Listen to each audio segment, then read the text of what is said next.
이름으로 환영합니다. 우리 또 앞뒤 좌우로 인사들 나누시겠습니다. 주님의 이름으로 환영합니다.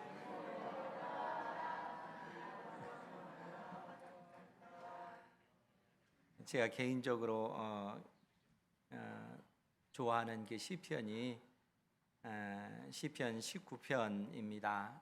왜 좋아하는가 하면은 사람이 무엇인가, 인간의 그 본질에 관해서 적나라하게 묘사해 놓은 그 시편이 19편이기 때문에 그렇습니다. 다윗이 지은 시예요. 그런데 이제 그 내용을 보면 전반부에 또 후반부 이렇게 두 연으로 그렇게 나눠지는데, 하나님께서 자신의 그 영광을 위하여, 자신의 영광을 위해서 두 존재를 창조하십니다. 그 두 존재가 뭐냐면은, 먼저 하늘과 땅 그 안에 있는 만물을 하나님께서 창조하셔요. 자신의 영광을 위해서. 그리고 천지 만물을 위해서 하나님께서 두신 것이 뭐냐면은 태양입니다. 태양, 해, 하늘의 그 해를 지으셔요. 그래서 시인은 뭐라고 하냐면은, 이 태양에서 발하는 그 빛, 그 열기가 비춰질 때 피하여 숨는 자가 없도다, 이렇게 선언을 해요.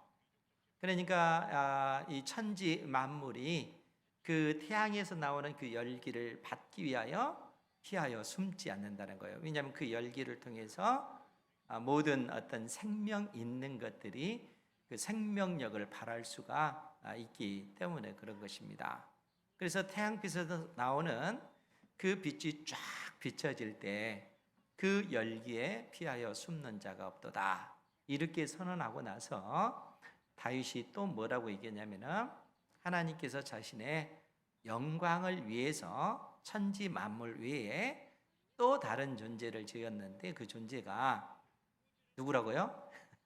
우리 사람이라는 사람. 하나님께서 자신의 영광을 위해서 자신의 형상대로 우리 사람을 창조했어요. 그리고 우리를 위해서 하나님께서 주신 것이 있습니다. 그러니까 천지 만물을 위해서 하나님께서 태양을 주셨듯이 우리 인생을 위해서, 사람을 위해서 태양과 같은 것을 주셨는데, 그게 뭘까요? 그것이 율법이라는 거예요. 율법. 그러니까 이 율법은 철저하게 우리 인생을 위해서 주신 것입니다. 그래서 다윗이 이 율법에 관해서 말하기를 뭐라고 얘기를 하냐면은, 시편 19편 7절 이하에 있는 말씀이에요. 거기 제가 읽어드릴게요. 7절 이하의 말씀을 보면, 여호와의 율법은 완전하여 영혼을 소성시키며 여호와의 증거는 확실하여, 또 8절에 여호와의 교훈은 정직하여 여호와의 계명은 순결하여, 9절에 여호와를 경외하는 도는 정결하여, 또 여호와의 법도 진실하여, 이렇게 언급이 되어져 있습니다. 그러니까 율법을 지금 다른 단어로 묘사하기를 증거, 또 여호와의 교훈, 여호와의 계명, 여호와의 도, 여호와의 법도, 이러한 단어로 쓰고 있어요. 그러니까 율법이라는 그 말을 지금 증거, 교훈, 계명, 도, 법도, 이러한 단어로 쓰고 있다는 거예요. 그런데 하나님께서 우리 인생에게 이 율법을 주셨을 때 그 율법의 목적이 뭔가라고 했을 때, 다윗이 언급하기를 여호와의 율법은 완전하여 우리 영혼을 소성시키며, 소성시킨다라고 하는 것은 다시 우리를 살린다라는 그런 의미를 가지고 있어요. 즉 무슨 얘기냐면은, 하나님께서 우리에게 율법을 주실 때 그 율법을 통해서 우리로 하여금 생명을 얻게 하기 위해서 율법을 주신 거라는 거예요. 그래서 이제 여러분들 가운데, 아니 율법은 그 악한 것 아니야? 율법은 긍정적인 면보다 부정적인 것을 가지고 있는 것 아니야? 이제 이런 생각을 가지신 분들이 많잖아요. 그런데 다윗도 이처럼 고백했지만, 하나님께서 우리 인생에게 율법을 주실 때 그 율법을 주신 목적은 우리에게 생명을 얻도록 하기 위해서라는 거예요. 그러니까 여러분들이 이 사실을 명확하게 기억하고 계셔야 됩니다. 율법은 나쁜 것이 아니라 선한 것이고, 율법은 우리로 하여금 생명을 얻도록 하기 위해서 주신 것이 율법이다 라고 성경이 우리에게 가르쳐 주고 있는 것입니다. 오늘 바울 사도 역시 그래서 우리에게 그 사실을 일깨워 주고 있는 거예요. 우리가 오늘 로마서 7장 10절 말씀에 보면 생명에 이르게 할 그 계명이, 즉 생명에 이르게 할 그 율법이라는 그런 말이에요. 뿐만 아니라 12절 말씀에도 보면 이로 보건대 율법은 거룩하고 계명도 거룩하고 의로우며 선하도다, 이렇게 말씀해 주고 있습니다. 그러니까 율법이라고 하는 것은 결국 우리 사람에게 생명을 주기 위해서 주어진 것이고, 이 율법 자체는 거룩하고 율법 자체는 또 의로우며 율법 자체는 선한 것이다 라고 성경이 우리에게 가르쳐 주고 있다는 거예요. 그런데 이제 여기서 우리가 고민을 해야 돼요. 왜냐하면은 오늘 말씀의 그 제목도 죄의 그 권세와 율법의 무능력에 관한 그 말씀입니다. 그러니까 죄의 그 권세, 죄가 가지고 있는 그 권세와 그 능력, 그리고 그 반면 율법은 전적으로 무능력하다는 거예요. 어떤 면에서 무능력한가라고 했을 때 우리에게 생명을 주는 데 있어서는 율법 자체가 완전히 무능력하다는 거예요.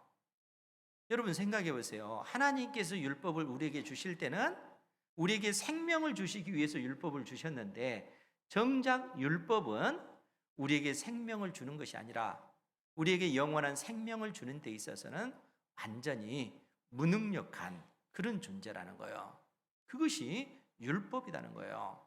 그럼 왜 이런 일이 벌어진 것인가? 율법에게 문제가 있는가? 아니면 사람인 우리에게 문제가 있는가?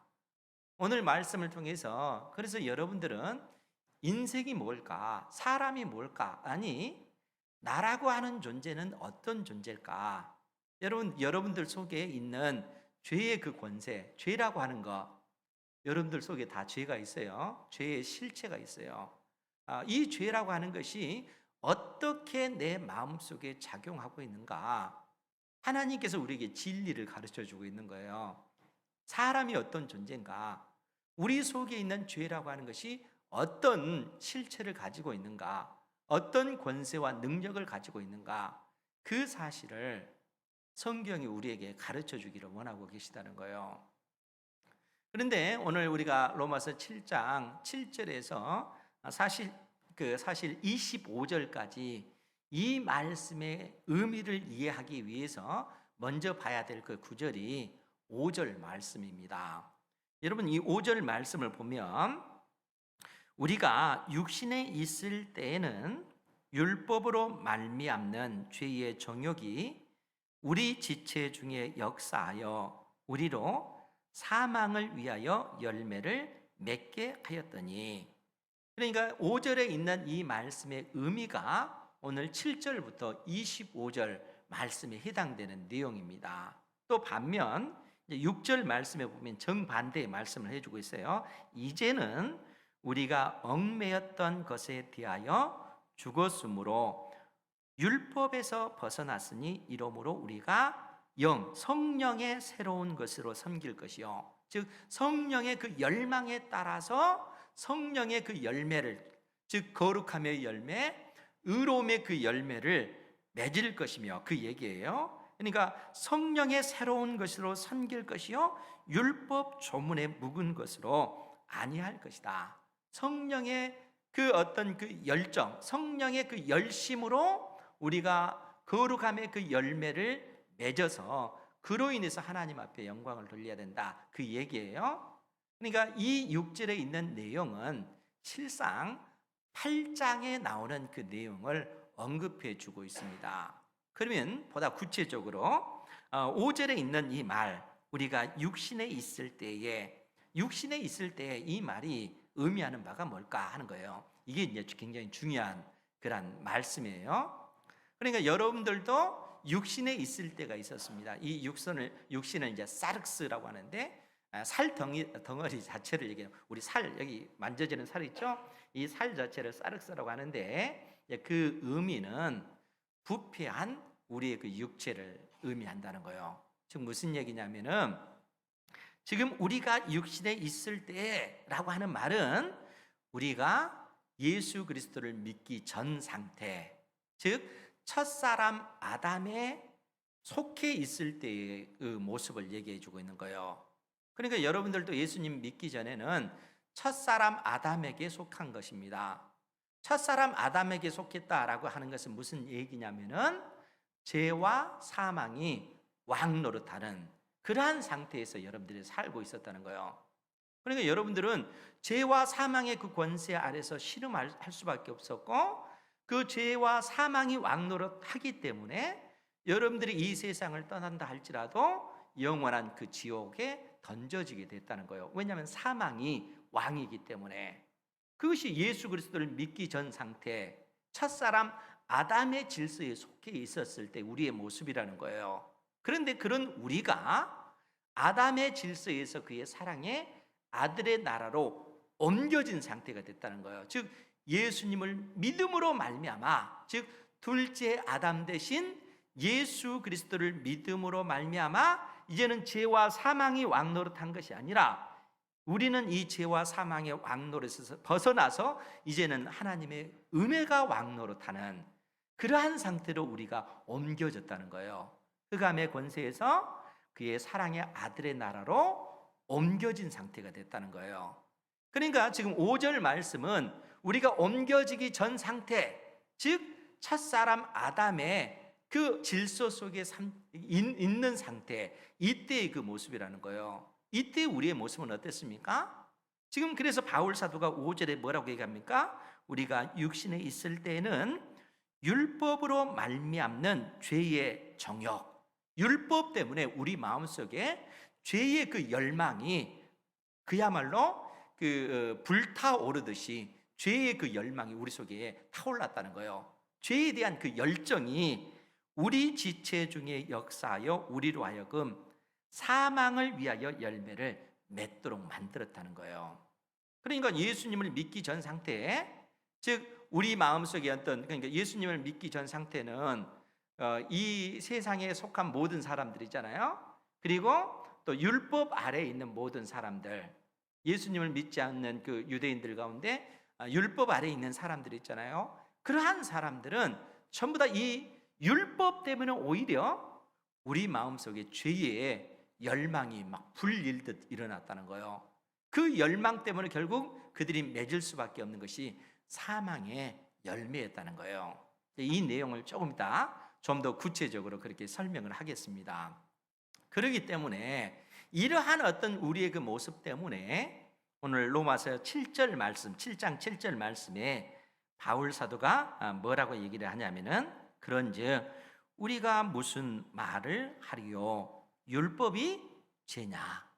율법이 죄냐? 이렇게 질문을 던지는 거예요. 왜냐하면은 율법은 정작 우리에게 생명을 주기 위해서 율법이 주어진 것인데 오히려 율법 때문에 우리 속에 그 죄가 불일듯 일어난다면은 율법이 죄냐? 이런 질문을 던지고 있는 거예요. 13절 말씀에서도요. 그런즉 선한 것이, 여기서 선한 것이 율법을 얘기합니다. 율법이 내게 사망이 되었느냐? 그럴 수 없느니라. 그러니까 율법이 죄냐? 아니, 율법이 우리에게 사망을 이르게 만드느냐? 결코 그럴 수 없다라고 바울 사도가 지금 이야기하고 있는 거라는 거예요. 왜냐하면 율법은 정작 우리에게 영원한 생명을 주기 위해서 주어진 것이기 때문에 그렇다는 것이죠. 율법은 거룩하고 율법은 선하고 율법은 의로운 것이기 때문에 그렇다는 것입니다. 그런데 왜 율법이 이러한 모양이 되고 말았을까요? 여러분, 우리가 로마서 5장 12절 이하에 보면은 첫사람 아담과 둘째 아담 대신 우리 주 예수 그리스도를 비교하는 그 내용이 나옵니다. 보죠. 로마서 5장 12절 말씀이에요. 거기에 보면은 뭐라고 얘기하냐면은 그러므로 한 사람 즉 첫사람 아담으로 말미암아 죄가 세상에 들어오고 죄로 말미암아 사망이 들어왔나니, 첫사람 아담이 범죄함으로 죄가 세상에 들어왔어요. 그리고 이 죄의 삭시 사망이기 때문에 이 죄 때문에 죽음이 이 세상 가운데 들어왔다는 거예요. 이와 같은 원리로 모든 사람이 죄를 범함에 사망이 왕노릇하게 되어졌다는 거예요. 사망이 모든 인생을 지배하는 것입니다.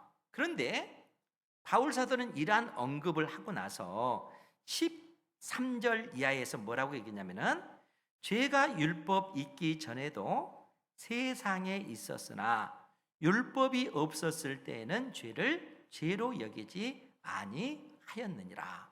여러분, 율법이 주어져야 명확하게 무엇이 죄인지 아닌지 알 수가 있잖아요. 율법이 주어지지 않았기 때문에 죄라는 사실을 모르잖아요. 탐내지 말라, 이 탐심에 관해서 율법이 주어졌기 때문에 탐심이 죄구나, 이런 사실을 알잖아요.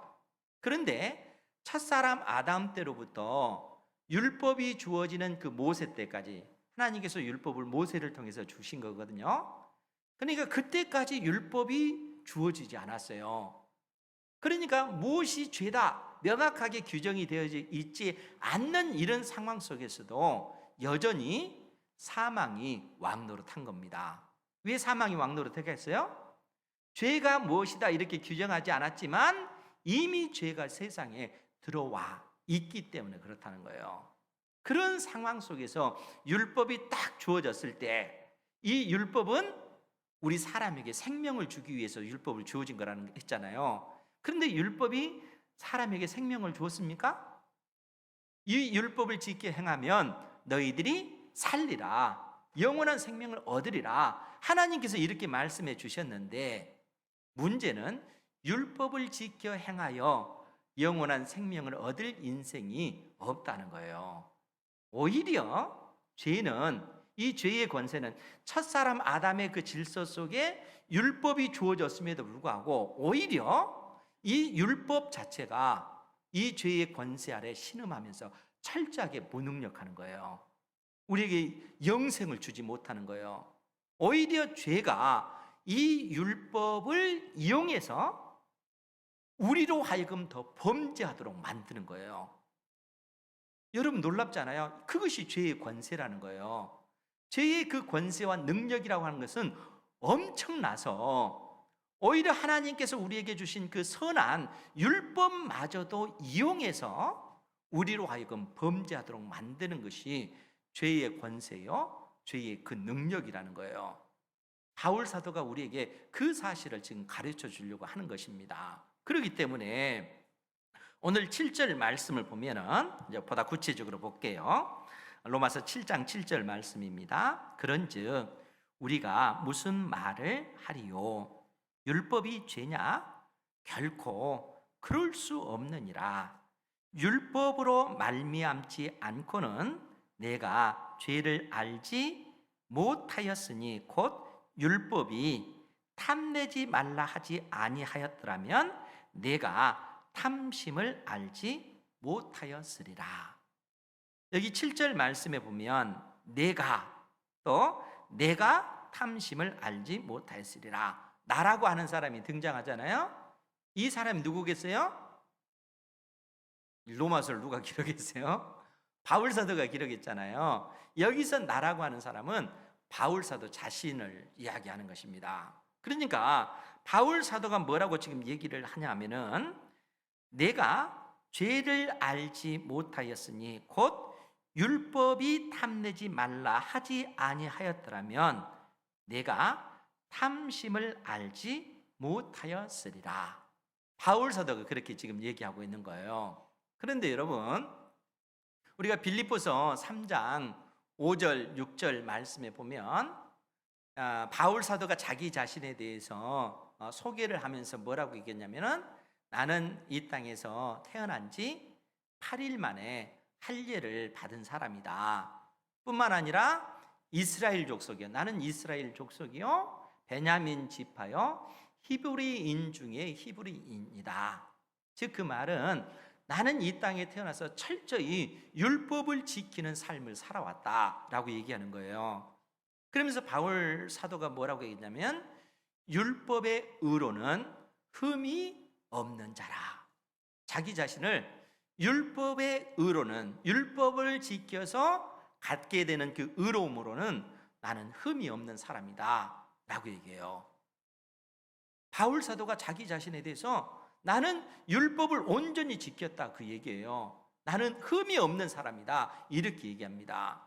그런데 그런 바울 사도가 오늘 말씀을 통해서 뭐라고 얘기합니까? 내가 죄를 알지 못하였으니 곧 율법이 탐내지 말라 하지 아니하였더라면 내가 탐심을 알지 못하였으리라 이렇게 얘기하는 거예요. 그러니까 이 말은 바울 사도가 내가 비로소 죄인이라는 사실을 깨달아 알았다 그 얘기예요. 즉 무슨 얘기인가 하면 여러분 그 십계명을 알잖아요. 우리가 하나님께서 우리에게 주신 그 십계명을 보면 1계명부터 4계명까지는 하나님과 관련된 내용입니다. 우리가 하나님을 전심으로 사랑해야 된다라는 그러한 가르침이 주어진 것이죠. 그리고 5계명부터 10계명까지는 사람에 관한 거예요. 어떻게 우리가 우리가 사람을 사랑할 것인가, 내 이웃을 사랑할 것인가에 관한 그런 말씀인데 그 5계명이 뭡니까? 아멘. 내 부모를 공경하라. 부모 공경에 관해서 6계명은 살인하지 말라.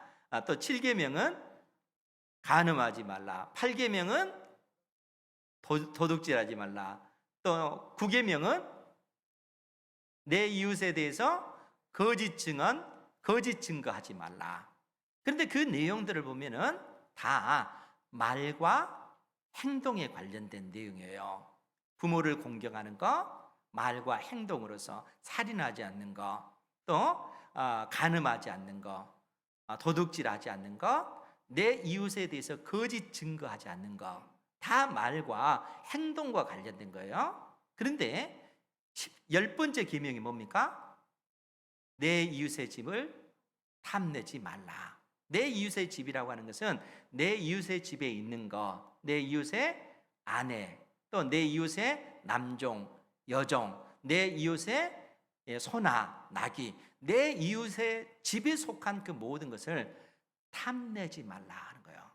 탐심에 관한 얘기인데 이 탐심은 우리 인간의 내면과 관련되어 있는 것입니다. 탐심에 관해서는 우리 속에 있는 사람의 그 본질적인 부분과 연관되어진 거예요. 그러니까 바울 사도 같은 경우는 그가 1계명부터 9계명까지 말과 행동으로 그가 온전히 율법을 지켰다 할지라도 10번째 이 계명을 통해서 우리 인간의 내면의 상태를 보게 되어지는 거예요. 그래서 바울 사도가 고백하는 것이 뭡니까? 율법으로 말미암지 않고는 내가 죄를 알지 못하였으니 곧 율법이 탐내지 말라 하지 아니하였더라면 내가 탐심을 알지 못하였으리라. 여러분들 가운데 탐심 없는 사람 있어요? 예, 없는 사람 없어요. 모든 사람들의 마음속에 탐심이 있다는 거예요.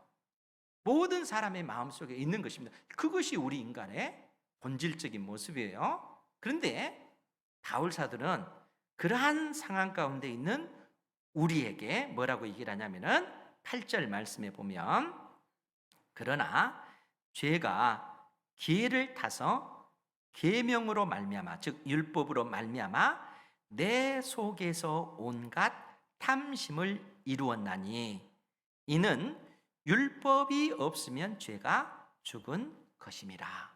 그럼 이 구절만 보면 이게 뭔 말일까? 어렵잖아요. 그런데 잘 생각해 보세요. 그러나 죄가 기회를 타서 이 기회라고 하는 이 단어가 아포르메라고 하는 단어예요. 아포르메. 그 의미는 군사기지를 의미해요. 군사기지. 그러니까 이 군사기지를 적들을 제압하기 위해서는 군사 기지를 탁 세우잖아요. 그러니까 이 군사 기지를 발판으로 해서 적들을 섬멸하는 거예요. 그러니까 아포르메이라고 하는 이 단어는 앞으로 더 나아가기 위한 발판으로서의 그 의미입니다. 그런데 문제는 뭐냐면은 죄가 하나님의 그 율법을 발판으로 삼아서 계명으로 말미암아 내 속에 온갖 탐심을 이루도록 만들었다는 거예요. 내 속에 엄청난 죄에 대한 그 열망을 갖도록 오히려 죄가 율법으로 말미암아 그렇게 만들어 버렸다는 거예요. 그럼 이 말이 무슨 얘기냐면은 여러분들이 공원이나 어디 산책하다 보면 그런 문구가 있잖아요. 잔디밭에 들어가지 마세요. 팻말이 있잖아요. 팻말이 잔디밭에 들어가지 마세요. 그러면 여러분들이 어떤 생각이 들어요? 안 들어가면 되죠. 그죠? 그냥 지나가면 돼요. 근데 잔디밭에 들어가지 마세요. 잔디밭에 들어가면 안 되지.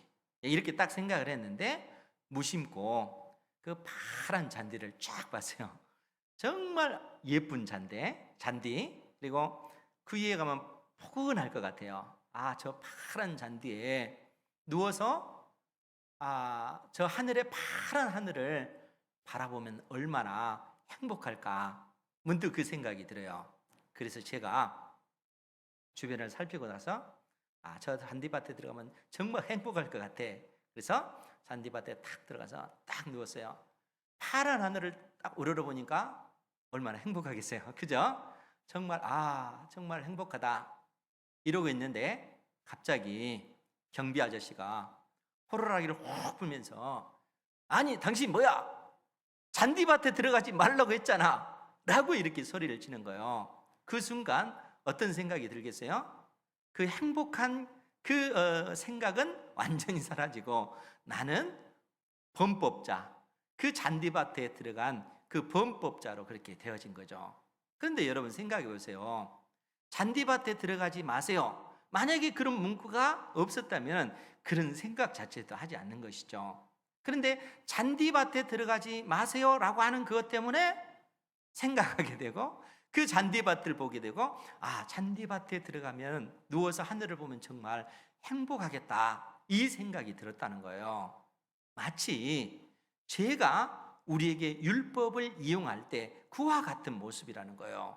그래서 오늘 이 8절 말씀을 다시 한번 보면요. 그러나 죄가 기회, 즉 율법을 발판 삼아서 계명으로 말미암아 내 속에 온갖 탐심을 이루었나니.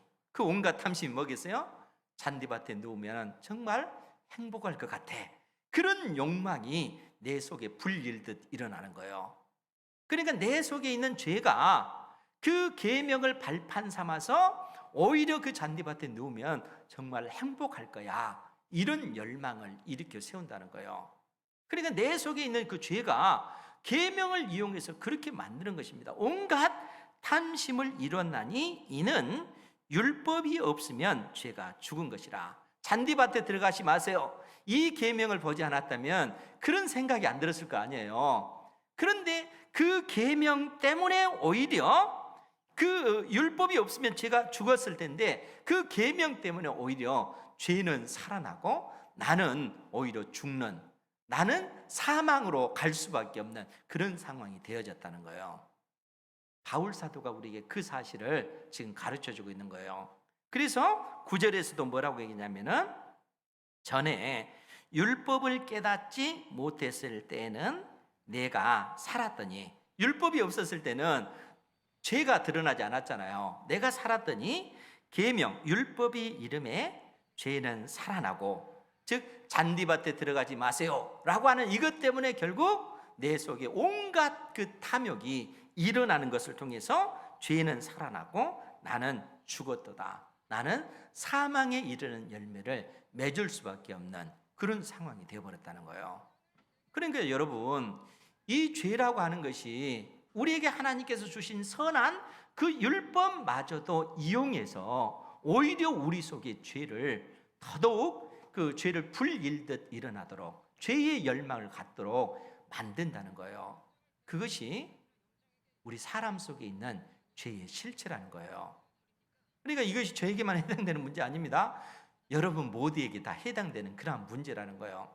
죄라고 하는 것이 그 선한 율법마저도 그렇게 이용합니다. 그래서 10절 11절에서 뭐라고 얘기하냐면 11절 죄가 기회를 타서 죄가 율법을 발판으로 삼아서 계명으로 말미암아 나를 속이고 그것으로 나를 죽였느니라. 어떻게 율법이 나를 속였어요?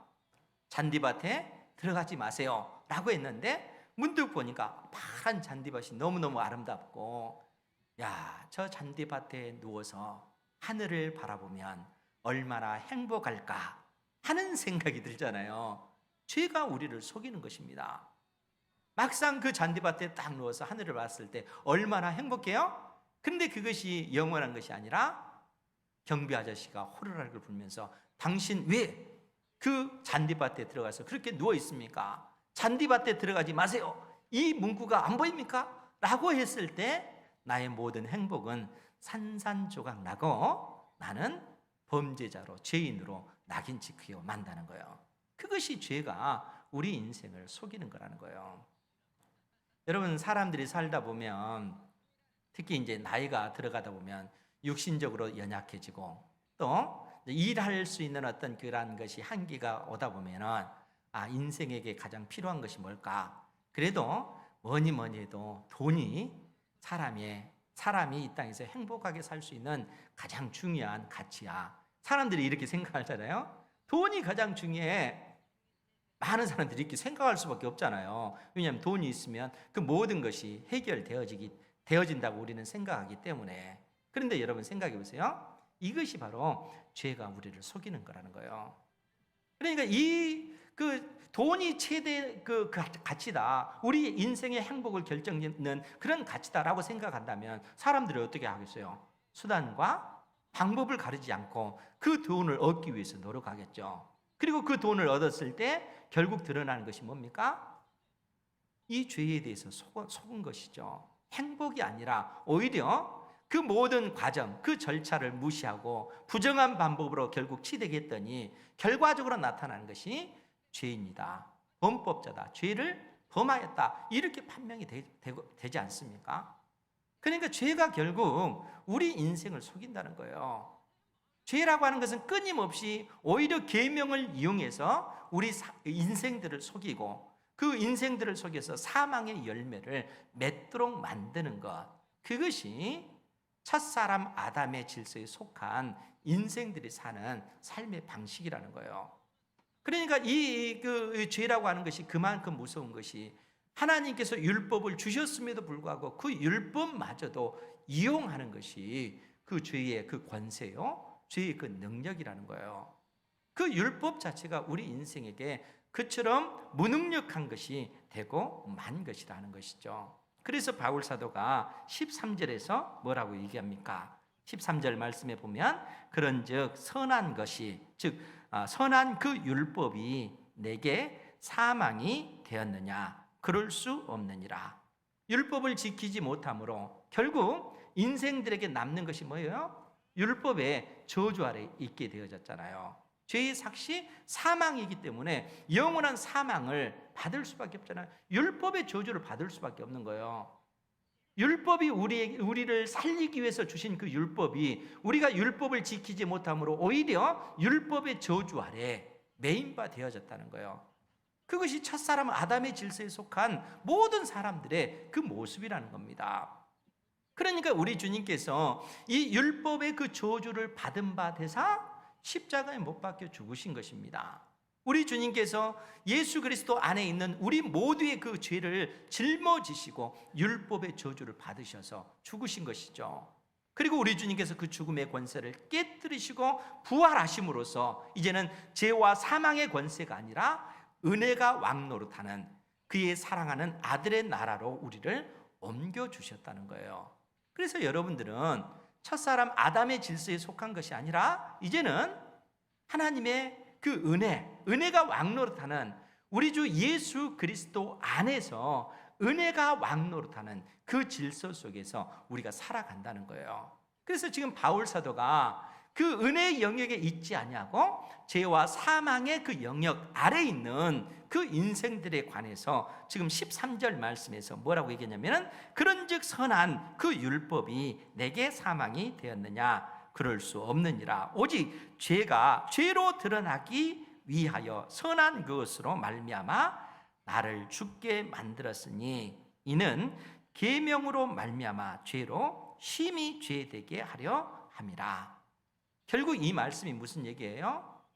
율법은 우리에게 생명을 주시기 위해서 주신 거지만 우리가 율법을 지키지 못함으로 결국 드러나는 것이 뭐냐면은 내가 하나님 앞에 죄인이구나 하는 사실이 드러났다는 거예요. 율법이 우리의 영혼 가운데 비춰질 때 그 율법을 통해서 우리 속에 어두운 죄된 그 모습이 다 드러나게 되어졌다는 거예요. 그러니까 여러분, 천지 하늘과 땅 만물에 태양이 쫙 비춰질 때 피하여 숨는 자가 없잖아요. 그런데 하나님께서 우리 인생에게 율법을 주시고 이 율법이 우리에게 비춰졌을 때 우리는 그 율법을 지킴으로써 영원한 생명을 얻게 되어지는데, 율법이 우리에게 비춰졌을 때 피하여 우리는 숨는다는 거예요. 우리 죄를 감추기 위해서. 그 사실을 그래서 다윗이 그처럼 고백한 겁니다. 그래서 시편 19편 12절 이하에서 다윗이 뭐라고 얘기를 하냐면은 시편 19편 12절 이하입니다. 자기 허물을 능히 깨달을 자 누구리요? 나를 숨긴 허물에서 벗어나게 하소서. 나를 숨긴 허물, 누가 숨긴 거예요? 자기가 자기 죄를 숨긴 거예요. 율법이 비춰질 때 자기 죄가 드러날까 봐 숨기는 것입니다.